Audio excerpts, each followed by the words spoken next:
We are in a pivotal year for the India-Europe relationship. Election fever is high in a few countries of Europe after India. While Prime Minister Modi completed a hat-trick of victories in the world's largest election process, there has been a far-right surge across Europe, from Italy to now France. Meanwhile, UK too is set to hold elections after Prime Minister Rishi Sunak surprised everyone with his timing.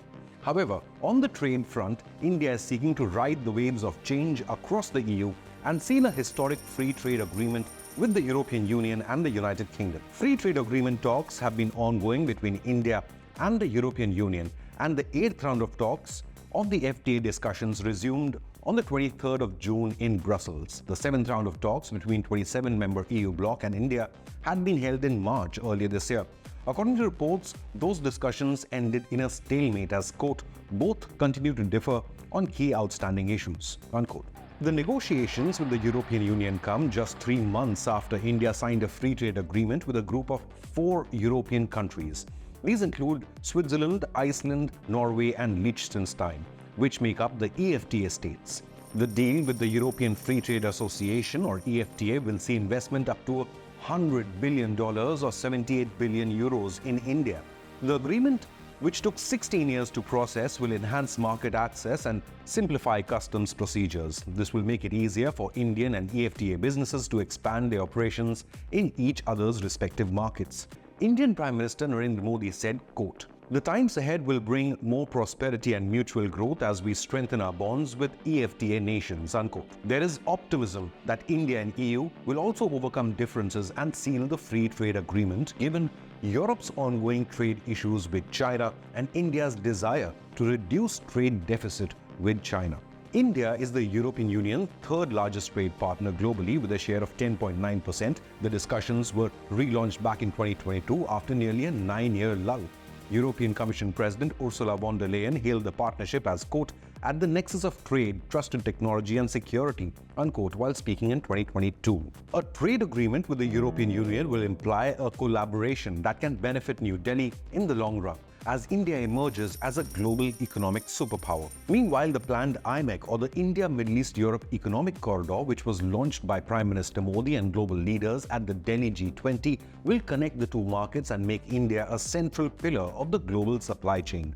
IMEC is expected to be the biggest rival to Xi Jinping's pet project, the Belt and Road Initiative. European Union is the world's third largest economy with a gross domestic product of $16.6 trillion.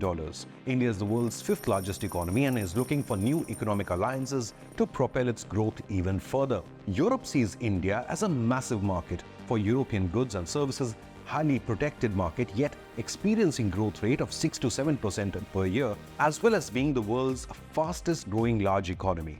In FY24, India's exports to Europe stood at $98.8 billion, while imports stood at $93.7 billion.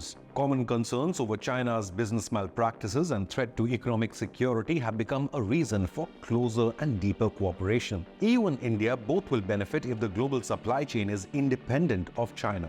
Nearly 6,000 European countries are present in India. These provide 1.7 million jobs directly and 5 million jobs indirectly in a broad range of sectors. However, an agreement is only likely to happen under circumstances also favorable to the Indian government. So what are the hurdles in the India EU FTA? The biggest complication is occurring because of the different positions of the 27 countries in this bloc. Sticky issues like non-tariff barriers and stringent EU safety standards for agricultural commodities and drugs are likely to be put on the table during this meeting.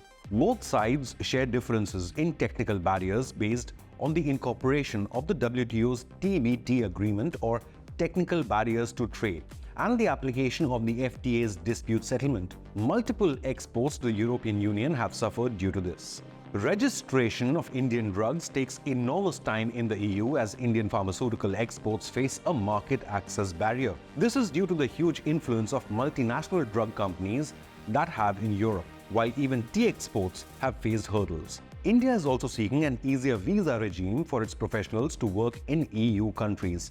Lower tariffs are also being sought in areas like textiles and apparel. EU nations impose higher import duties, about 10 to 12% on textile products, placing India at a disadvantage. while there are also differences over GI tags or geographical indication tagging. No doubt, eventually, an FTA will be a win-win for both these economies, India and the European Union. It will also undoubtedly give a boost to the government's Make in India campaign, which aims to establish India as a global manufacturing hub. The big question remains, should India seal an FTA with the European Union and the UK at the earliest to reduce the trade imbalance with China? Leave a comment, hit the like button and subscribe to Inconnect News for daily updates on current affairs and geopolitics.